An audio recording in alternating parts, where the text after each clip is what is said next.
La espada de Damocles. Conduce Pablo Veloso.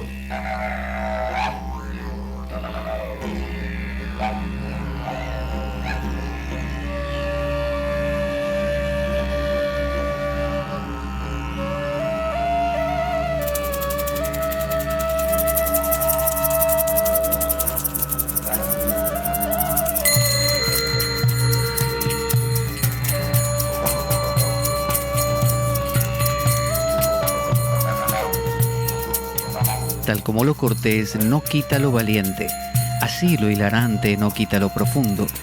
Y dado que la vida es un juego, aquí comienza La Espada de Damocles. La ficción más real que puedas concebir. La Espada de Damocles es un programa que por mera falta de objetividad cree ser diferente. Personajes mitológicos salidos de los más profundos avernos. Leyendas escabrosas y sin sentido.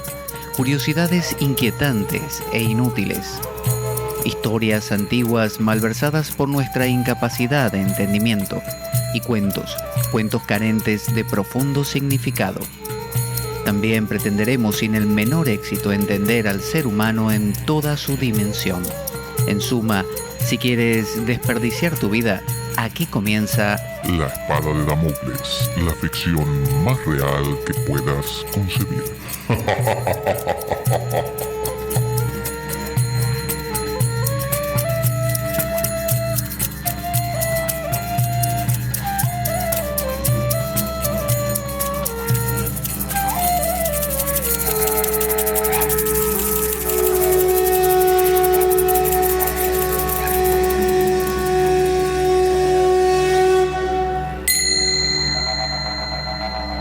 La Espada de Damocles. Conduce Pablo Veloso.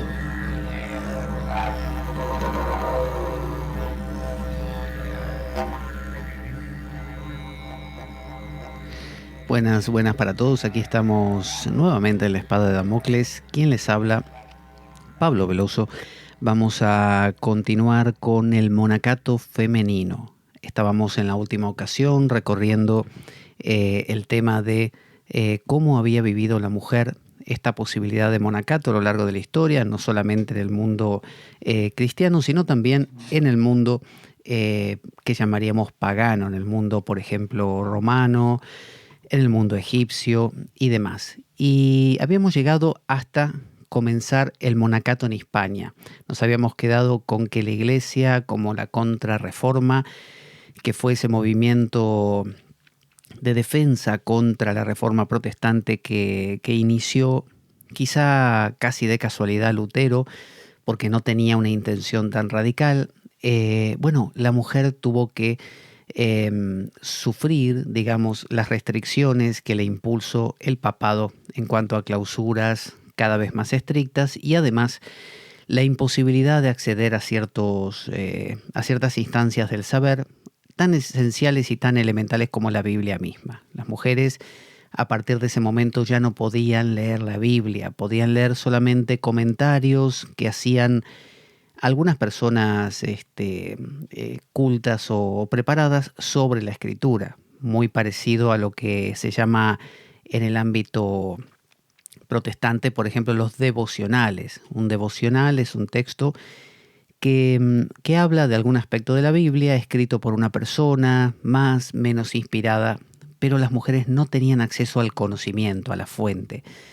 De esta manera evitaba la Iglesia que las mujeres fueran un problema, porque no tenían poder, porque el conocimiento es poder, no tenían ideas nuevas, más allá de las 5 ideas que puede haber en la mente de alguien que no está instruido, ¿no? O sea, que no conoce de la historia, que no conoce demasiado profundamente de qué va la vida. Así que llegamos así al monacato en Hispania o en España, ¿no? En el mundo de habla hispana. La perspectiva historiográfica en torno a la mujer impulsó en la década de los 80 y 90 una investigación y estudio del monacato femenino en España. 80 y 90 se refiere a 1980 y 1990. En Hispania también está documentado que las vírgenes consagradas a Dios, recordemos que Hispania era el nombre que recibía la provincia romana que hoy conocemos como España, ¿no? Se llamaba Hispania.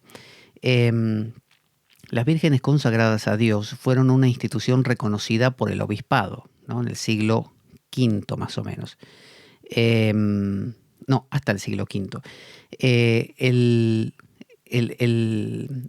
Esta designación de las vírgenes se refería a mujeres que vivían en sus casas y llevaban una vida, entre comillas, de santidad en su hogar. Es decir, que trataban de vivir como monjas, pero en la vida diaria, ¿no? Teniendo hijos, quizá marido, responsabilidades domésticas.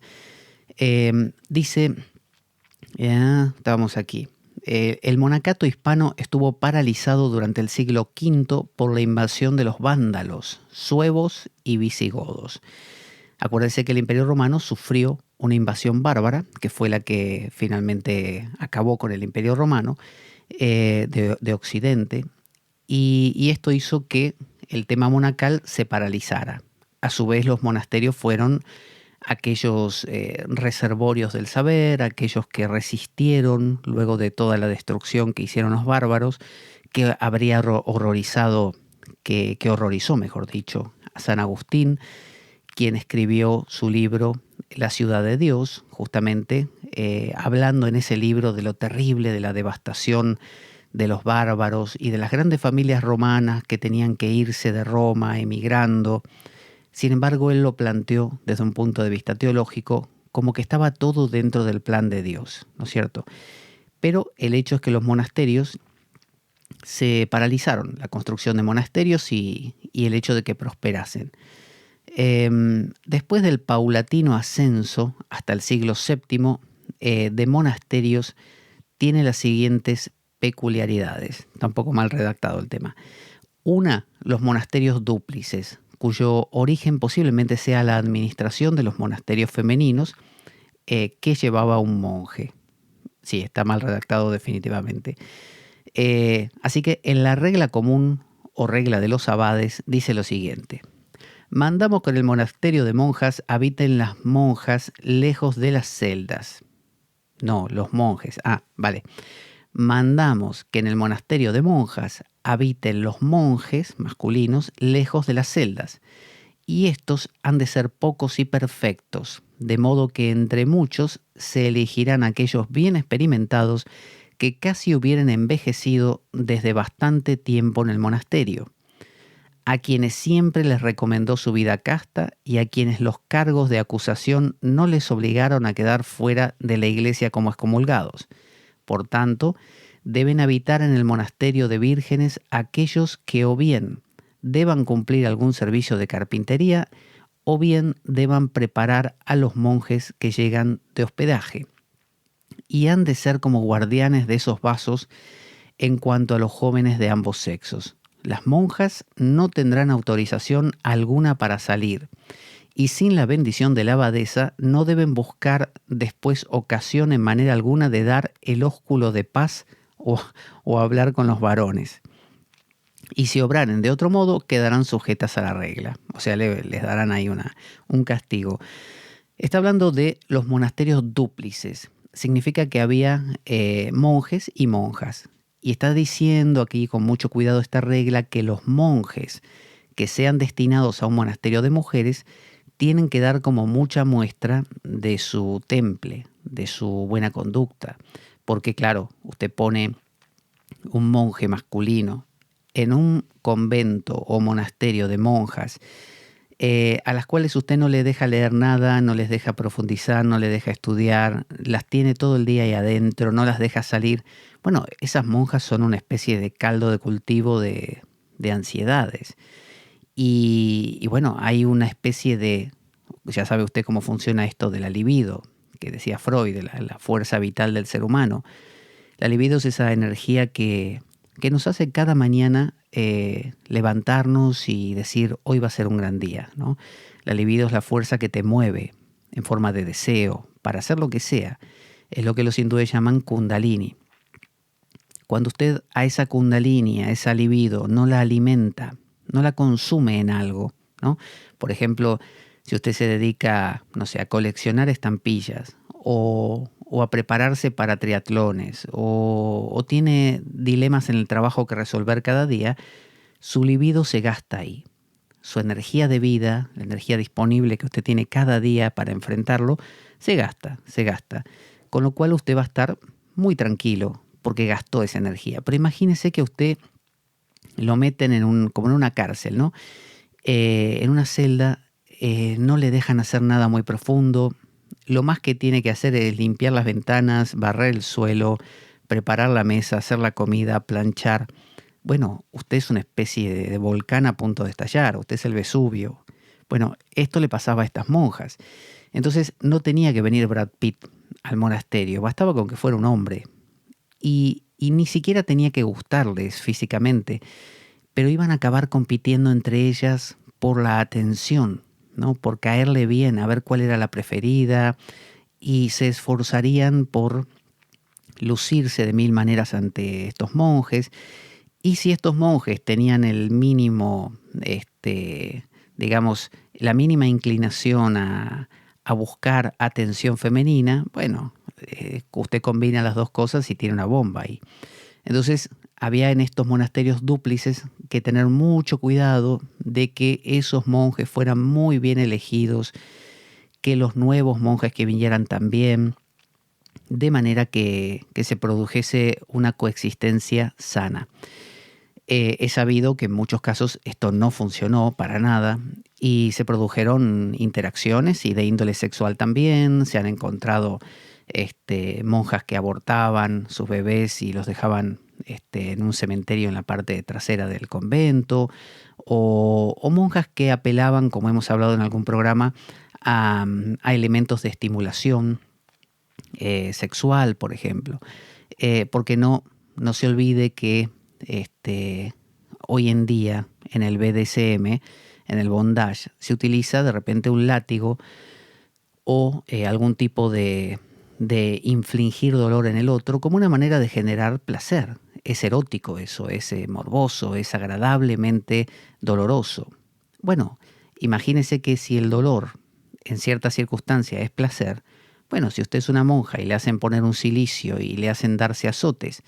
Yo he hablado aquí en Oviedo mismo con monjas que tienen, por ejemplo, con la que hablé, tendrá unos 70 y tantos, y me contaba que cuando ella era novicia o monja recién ordenada, tenían que ir todos los días, todas las monjas, a la Madre Superiora y pedirle permiso para azotarse y decirle: madre, ¿me puedo azotar con 40 azotes, por ejemplo? Y la madre le decía: sí, muy bien, 40. Y entonces ella se iba y se daba paf, paf, paf, 40 azotes, ¿no? Suaves, tampoco era que se sacaba sangre. Pero existía eso, existía el silicio. Entonces, tengamos en cuenta que el ser humano dispone de una libido, busca gastar esa energía. Si no la gasta, se siente ansioso, se siente nervioso. Y cuando no hay un modo armónico de gastarlo, ya sea estudiando, ya sea, no sé, ayudando a los enfermos, lo que fuera, bueno, eso se concentra.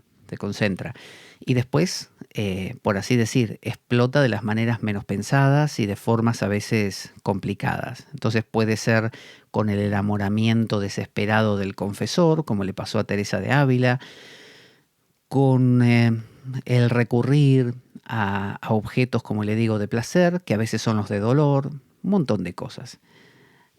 Por otro lado, dice los monasterios familiares, que tuvieron una gran difusión en la época de la Reconquista y favorecieron la repoblación de grandes extensiones despobladas.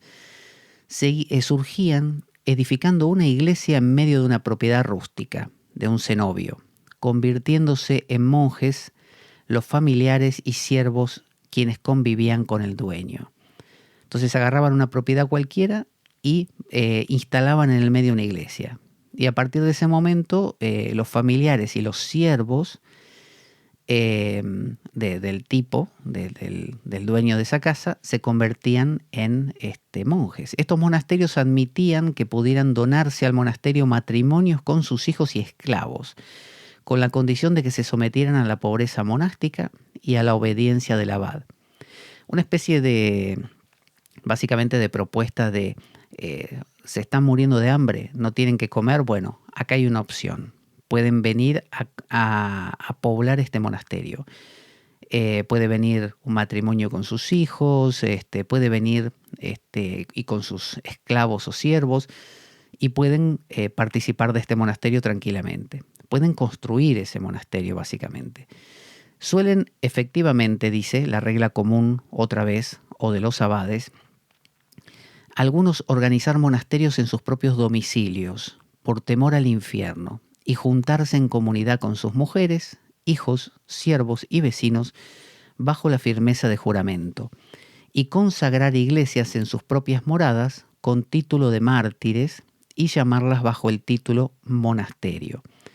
Las iglesias normalmente, para fundarlas, hay que poner debajo de la mesa que se usa para la Eucaristía, se suelen poner reliquias. Entonces se ponen las reliquias de un mártir, las reliquias de algún santo, aunque sea un huesito, aunque sea falso en realidad, porque quién sabe de dónde sale el huesito, pero ponemos el huesito ahí abajo, y luego se establece la mesa y después toda la iglesia.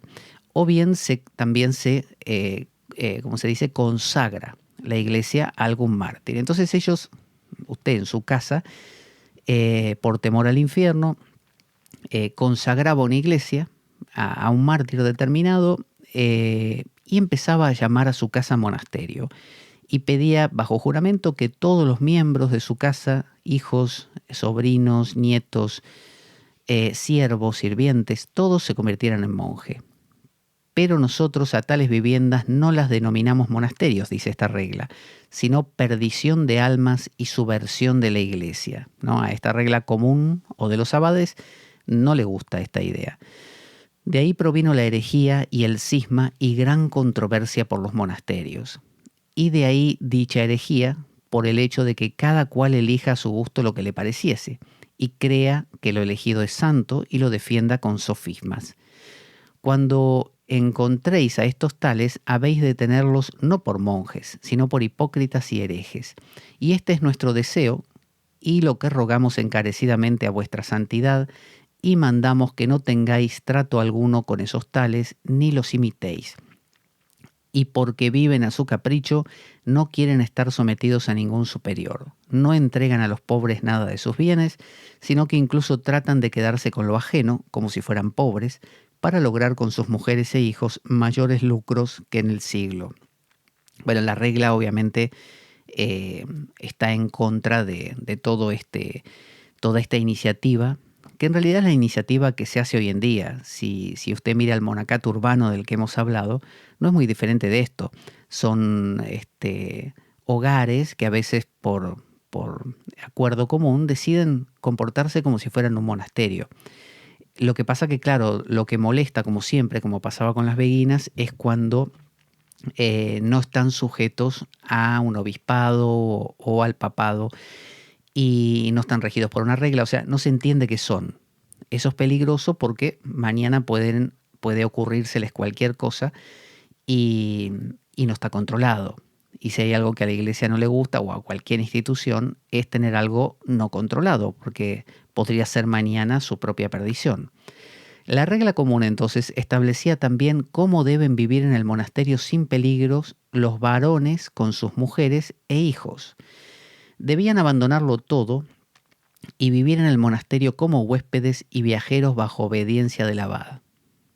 Dice así la regla: ni los padres han de estar pendientes de sus hijos, ni los hijos de sus padres.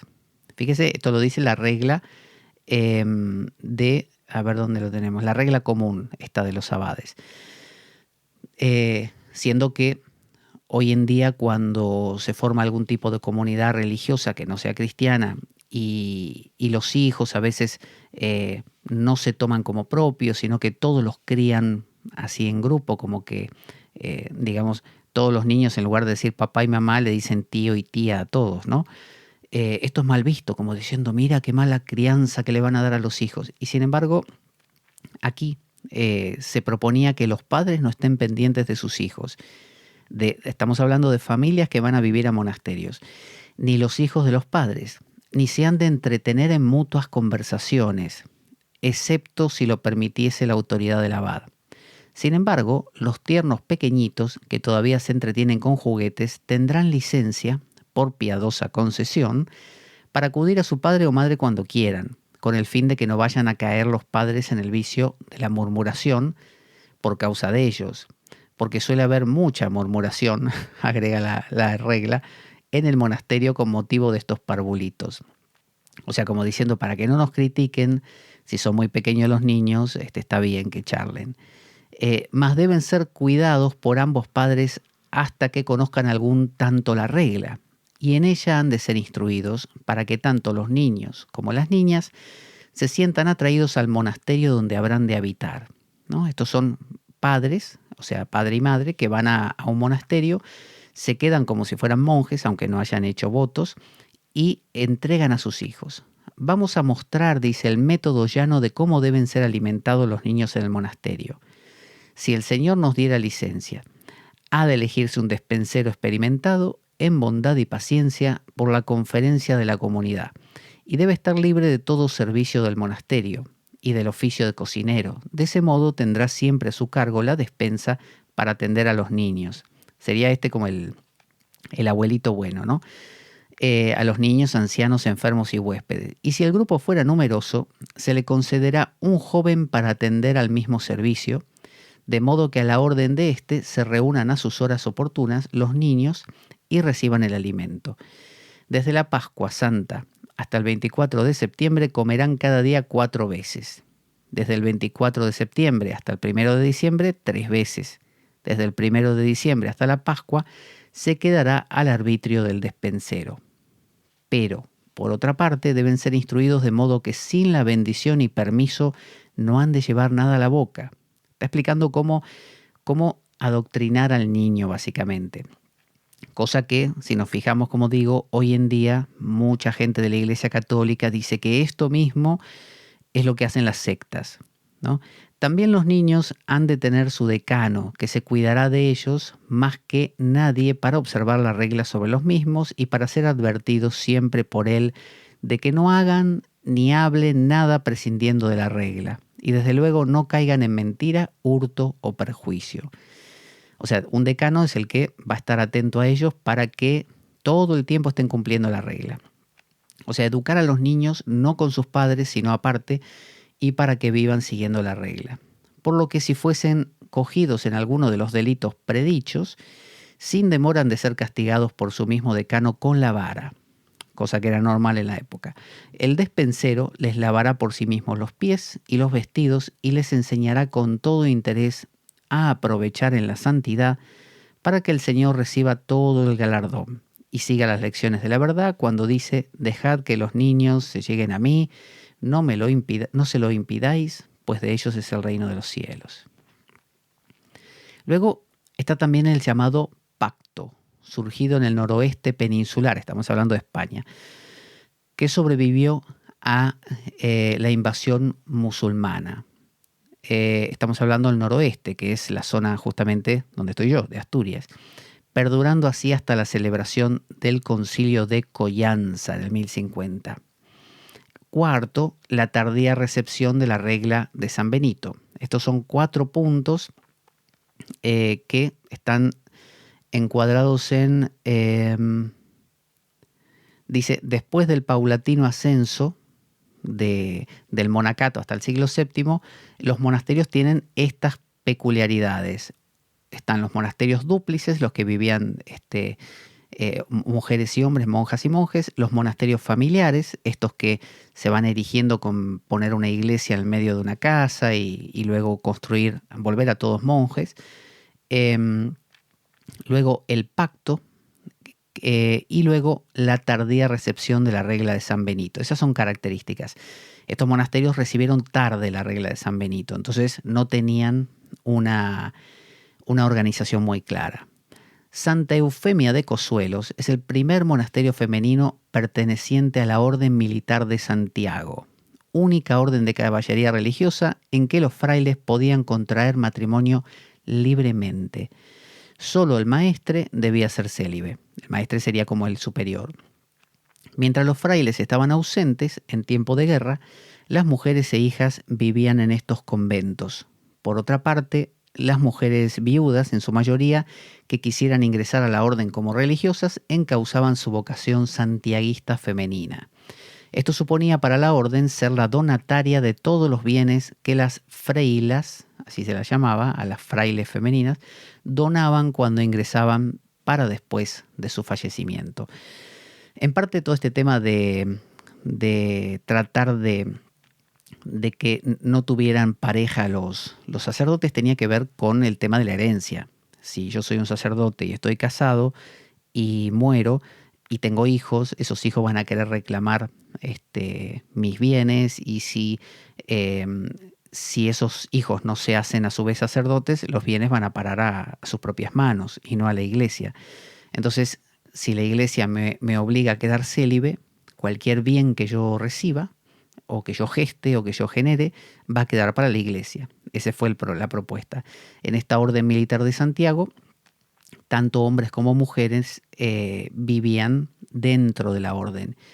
Y si moría el hombre, la mujer, aquí lo dice, tenían la opción de ingresar como religiosas. Y así la iglesia recibía la herencia de las posesiones del militar, del santiaguista.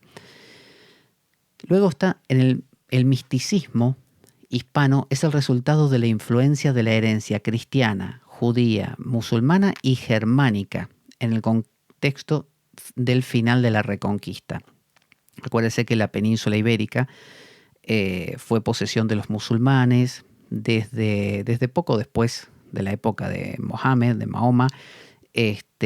Mahoma apareció en el 600, supóngase que para el 700 y algo ya estaban ahí y conquistaron toda la península, y recién en el 1400 es que se produce la famosa Reconquista con Isabel y Fernando, los reyes católicos, una reconquista que duró 300 años, o sea que tampoco fue mucha reconquista.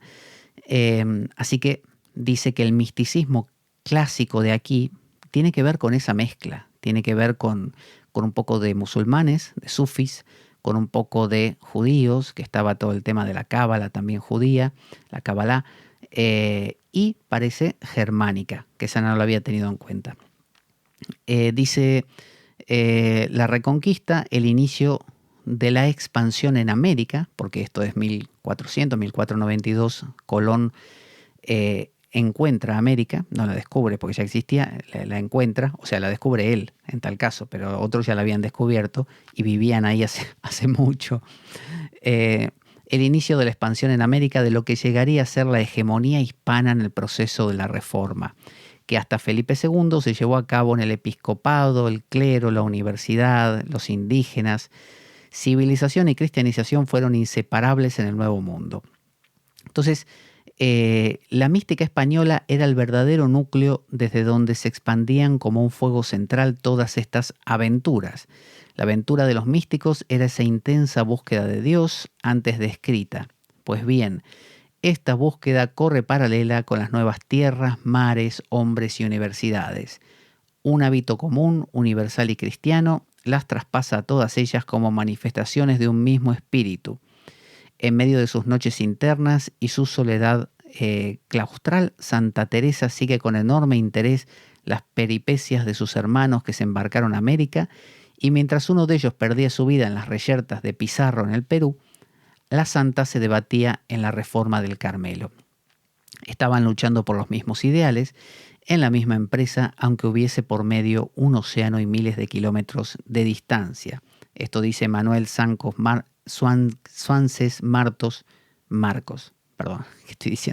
Manuel Suances Marcos, Departamento de Filosofía de la UNED.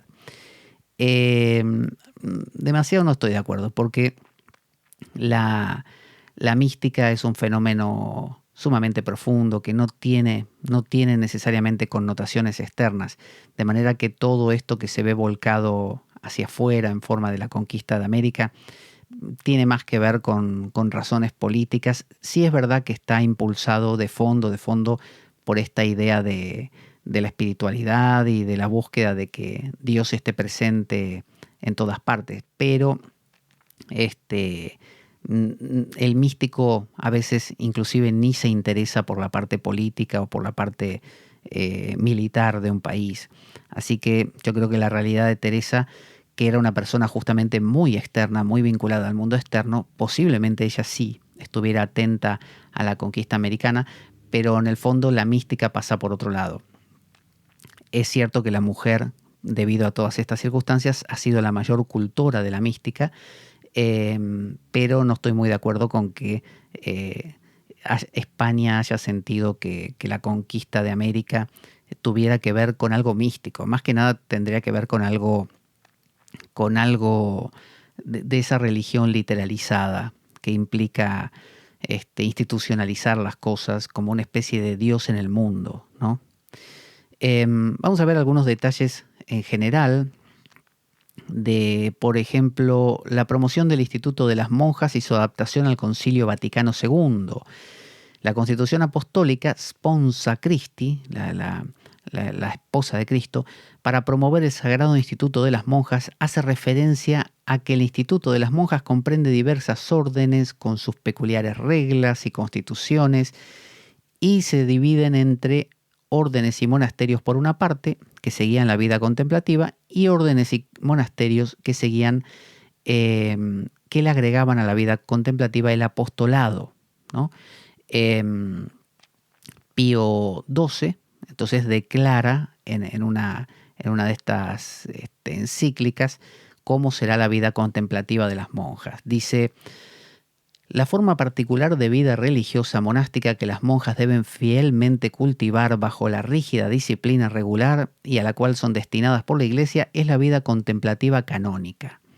Con el nombre de vida contemplativa canónica no se entiende la interior y teológica, a la cual son llamadas todas las almas religiosas, y también los cristianos que viven en el siglo, en el mundo, que no son clérigos, y que uno en cualquier estado debe cultivar, sino la profesión exterior de vida religiosa ordenada de tal modo a la contemplación interior, ya por la clausura, ya por los ejercicios de piedad, de oración, de mortificación, ya en fin por los trabajos en que las monjas deben ocuparse, que toda la vida y toda la actividad puedan fácilmente y deban eficazmente estar imbuido y deben estar imbuido el deseo de la misma.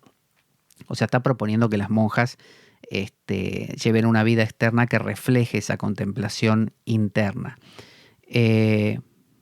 Y dice Juan Pablo II, un poco más, decidió convocar un sínodo para profundizar sobre el papel de la vida consagrada en la Iglesia, su significado y perspectivas. Y respecto a las mujeres, él dice esto: no es posible desconocer lo fundado de muchas de las reivindicaciones que se refieren a la posición de la mujer en todos los ámbitos sociales y eclesiales. Es obligado reconocer igualmente que la nueva conciencia femenina ayuda también a los hombres a revisar sus esquemas mentales. Su manera, este tipo de cosas son muy protocolares, ¿no?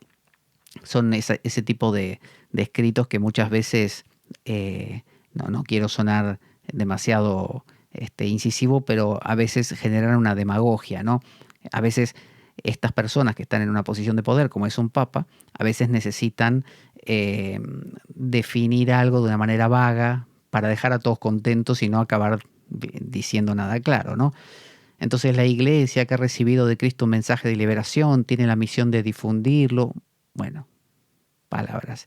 La mujer tiene una misión que cumplir en el diálogo interreligioso que promueve y que lleva consigo el estudio de investigación. La Iglesia espera que las mujeres consagradas, esto ya no es de Juan Pablo II, una aportación original para promover la doctrina y las costumbres.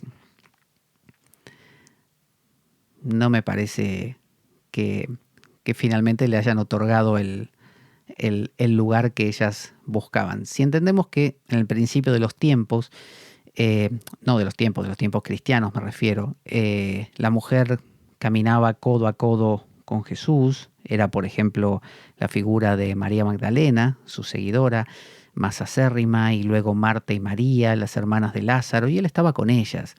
Y de hecho, a donde quiera que iban los discípulos, ahí iban las mujeres atrás. Bueno, no atrás, junto con ellos. De hecho, En el Evangelio de Felipe, creo que es, María Magdalena es la que lo descubre a Jesús. Porque pensemos esto, paremos aquí un momento. Jesús muere, ¿no? Está en el sepulcro. Los discípulos piensan, se acabó, ¿no? Esto, hasta acá llegamos, ahora van a aparecer los romanos, nos van a matar a todos, porque como dicen aquí en España, se han cargado a nuestro maestro. ¿Quién lo encontró al maestro? ¿Quién fue la que lo vio? Magdalena y la otra María, las dos Marías fueron. Fueron hasta ahí y encontraron con todo ese tema de que vieron la tumba vacía, había no había nadie, después había una especie de granjero, no, de jardinero que estaba ahí trabajando. Apareció un ángel también que le dijo, ¿a quién buscas? Y ella dijo, a mi maestro, dice, y el ángel es como que le dijo a Magdalena, ¿por qué buscas entre los muertos al que está vivo? Una cosa así. Y después ella se estaba yendo y el jardinero le dice, María. Y en ese momento ella se da cuenta que no es el jardinero, que era Jesús. Hasta ese momento no lo había notado. Y ella le dice en ese momento, Raboní, ¿no? Que significa como maestrito. Y ella va a avisarle a los discípulos, a los apóstoles, la buena nueva, que había resucitado. Y la tratan de loca mal. Hasta que finalmente va Pedro y no me acuerdo si Juan u otro discípulo a ver por sí mismo, y ahí ven que estaba la tumba realmente vacía y todo eso. Entonces, hasta que no lo ven, y también tienen una aparición, hasta que no lo ven, ellos no lo creen, es decir, a ella la desestiman. Y de hecho, se cuenta en el Evangelio de Felipe cómo María Magdalena recibe de Jesús toda una enseñanza después de resucitado, muy profunda, y ella además siempre lo acompañó y tenía una enseñanza profunda de él, porque Jesús lo muestra en sus evangelios, que él le da importancia a la mujer, habla con la mujer, ayuda a la mujer, come con la mujer, ¿no? Le da preeminencia. Y los discípulos no la aceptan. De hecho dicen, esta es una mujer, no le vamos a hacer caso a una mujer.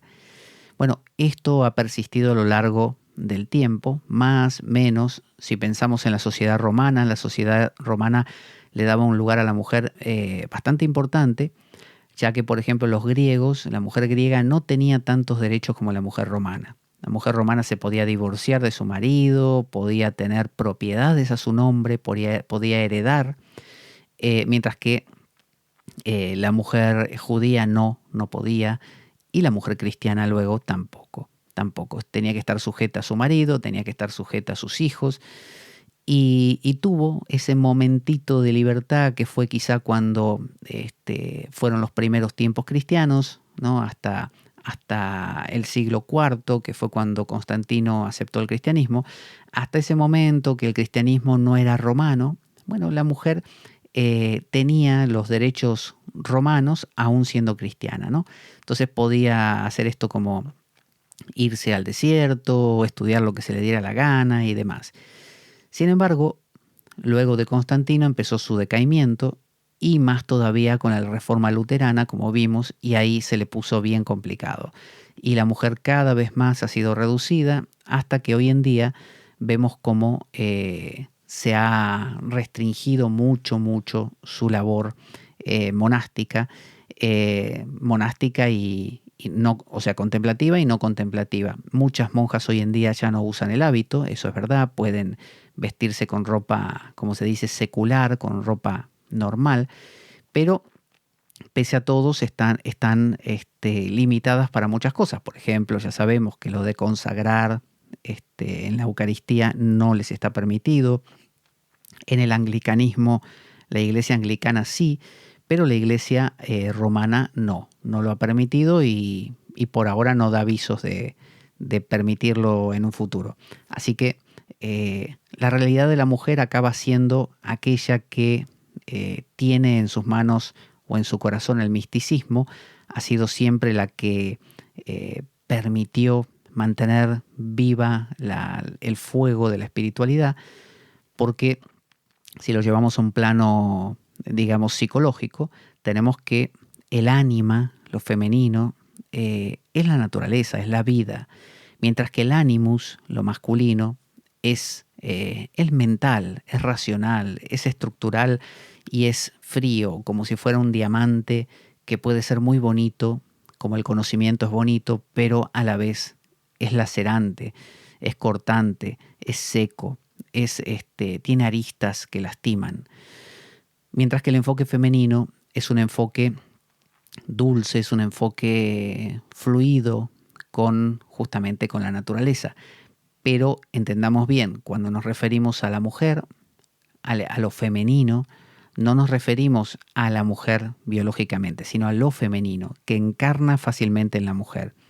Nosotros podemos ver por la calle mujeres que básicamente son hombres, o sea, mujeres que no son mujeres, que se comportan de una manera sumamente, de nuevo, mental, áspera, seca, dura, acaban siendo hombres, acaban siendo ánimos. Entonces, lo que decimos es que ese ánima, esa Hildegard von Bingen, esa Matilde de Magdeburgo, esa Margarita Porete, esas mujeres grandes que podían tener esa dulzura profunda y a la vez esa potencia que da la naturaleza misma, fueron las que mantuvieron viva la llama de, entre otras cosas, la iglesia misma. Y la iglesia misma las ha ido reduciendo cada vez más hasta ser, nada, una llamita que casi se está apagando ahí dentro de un convento, apretadas a veces por tantas, esos hábitos monacales de monja que casi pareciera que no las dejan respirar, y que después nos reímos de los burkas, de los musulmanes o de los hijab, cuando en realidad las propias monjas cristianas están igual o peor. Porque hay monjas que tienen hábitos que realmente son ridículos, ¿no? Esos hábitos tipo la novicia rebelde, esos hábitos que tienen como una especie de techo a dos aguas en la cabeza, que no sé cómo endurecerán tanto la tela, si metiéndole dentro unos trozos de algo, de plástico, de madera o qué, pero la verdad que me parece incómodo para todo. Y bueno, ese anacronismo lo seguimos viviendo hoy, y esa paradoja de reírnos de Oriente y hacer exactamente lo mismo. Entonces, la solución que le encontramos es quitarle ese hábito religioso a las monjas, pero no cambiamos su esencia. Y siguen siendo mujeres a las cuales se les permite hacer labor social, se les permite ayudar a los enfermos, pero luego andar leyendo mucho, no. Déjenle eso a los hombres, se les dice. Eso lo podemos ver en todas partes. Uno va de retiro a un monasterio y ve que tanto los monjes que viven en él como los huéspedes hombres que entran tienen como mucha aceptación y libertad. Pero las mujeres tienen un lugar secundario. Por un lado, como que no necesitan estar estudiando nada, porque no van a ayudar a la cocina, por ejemplo. Y a su vez se las mira como fuente de pecado, como que la mujer va a ser aquella que quiere andar maquillándose, que quiere andar embelleciéndose, y eso puede ser fuente de perdición para el hombre, ¿no? Esa idea, sin acordarse que la razón por la que una mujer se pinta y se arregla y se hace todo eso es sencillamente porque el hombre funciona así y el hombre desea eso. Entonces, en última instancia es lo mismo que quiero, odio, ¿no? Porque odio querer eso, odio ser tan débil como para caer en eso, por lo tanto prefiero destruir aquello que me atrae para que no me atraiga más, aunque me quede sin el pan y sin la torta, como dicen. Vamos a ir finalizando entonces. Hemos recorrido el monacato femenino. No es muy interesante o muy alegre o muy feliz esta historia del monacato femenino, es más vale triste, porque la mujer, como siempre, tiene mucho para dar, tiene mucho para hacer, tiene mucho para descubrir, redescubrir aspectos suyos que han quedado pospuestos, pero bueno, lamentablemente hoy en día no hay mucho viso de que eso esté sucediendo. Sin embargo, lo femenino, como dice en el Antiguo Testamento, la sabiduría, ¿no? La Shekinah de los judíos, la Shakti de los hindúes, toda esta idea de las diosas en los panteones griegos, romanos e hindúes, budistas inclusive. Tiene que ver con o Coatlicue de los aztecas, tiene que ver con esta recuperación de la figura femenina, pero no de las mujeres, sino de los hombres también, ¿no? De toda esta cultura que se ha masculinizado, se ha rigidizado, una cultura que no puede vivir de la razón, de la lógica y del cálculo matemático y de la visión de la vida euclidiana. Hay una escena en la película Pi, Fe en el caos, una película de Aronofsky, que dice, el personaje principal está buscando una cierta respuesta, ¿no? Matemática, súper mental, súper masculina, súper animus. Y va a consultar a una suerte de maestro que él tiene, maestro también de las ciencias, ¿no? De la matemática. Y el maestro le dice, ¿sabes qué tienes que hacer? Dice, ¿conoces a Arquímedes? Arquímedes es ese que un día se sumergió en su bañera y vio que él desplazaba líquido al meterse dentro. Entonces sacó una especie de teorema que dice algo así como que todo cuerpo que se sumerge en un líquido experimenta un empuje de abajo hacia arriba igual, algo así, a la masa del líquido desplazado. Porque él tenía que resolver un problema que era cómo definir si la corona que le habían hecho al rey de turno estaba bien hecha, de oro macizo, como se la habían vendido, o si lo estaban estafando y le habían metido aleaciones con otros metales que pesaban más o menos lo mismo, pero que no era lo mismo. Entonces, él lo que hizo fue sumergir la corona, sumergió una corona de oro completa del mismo tamaño y miró cuánto líquido salió. Y después metió la corona de este rey para ver cuánto líquido salía. Y salió menos o más, no me acuerdo. Entonces, de esa manera pudo darse cuenta que había sido una estafa. Pero este resolver el cómo podía llegar a medir esto no le aparecía hasta que se sumergió en la bañera y dijo eureka, lo encontré, significa lo encontré. Entonces este maestro le dice a este protagonista de la película, le dice, ¿tú quieres descubrir estas cosas? ¿Sabes lo que hizo Arquímedes? Arquímedes dice, para decir eureka, le preguntó a la mujer, le preguntó a su mujer, y la mujer le dio su respuesta. Es decir, pregúntale a tu mujer, pregúntale a la mujer. Entonces, esta es una propuesta que la propia mujer tiene que hacer, preguntarle a su mujer, ¿no? Porque toda mujer de hoy en día se ha masculinizado, porque la vida nos ha masculinizado a todos. Entonces, preguntar a la mujer es preguntar a la mujer mía y a la mujer de la mujer misma, ¿no? Porque que también se ha distanciado de ella. Estas mujeres grandes como Hildegard von Bingen y Margarita Porete han sido tamizadas por una opresión tan grande que se han masculinizado. Entonces, la mujer que hoy vemos por la calle tiene aspecto de mujer, pero interiormente acaba siendo tan animus, tan masculina como un hombre.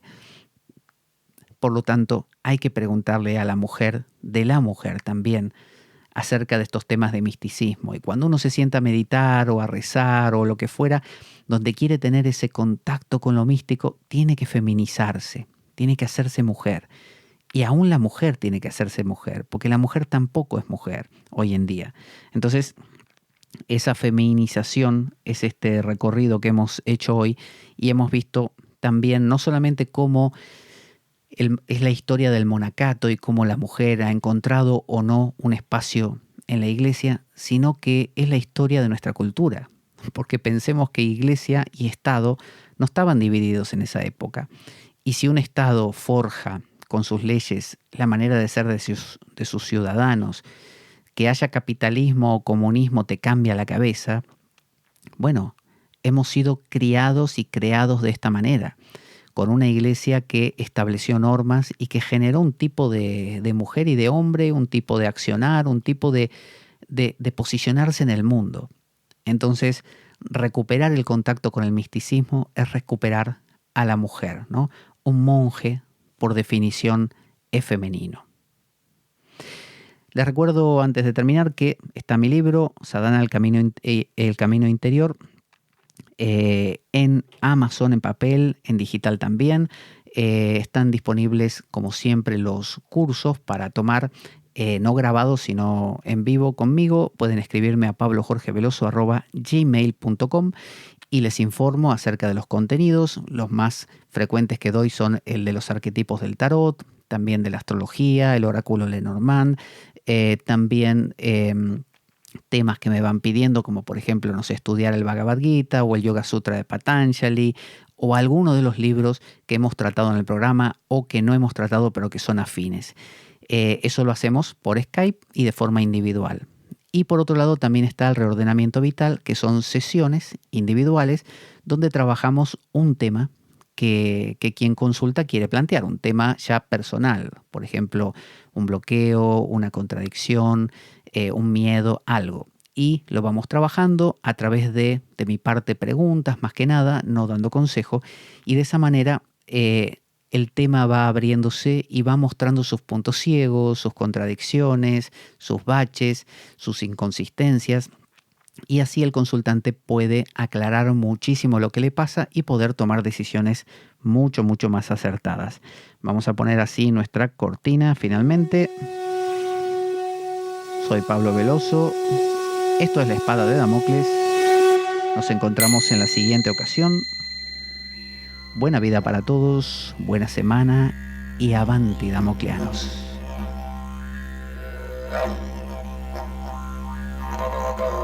La Espada de Damocles. Conduce Pablo Veloso.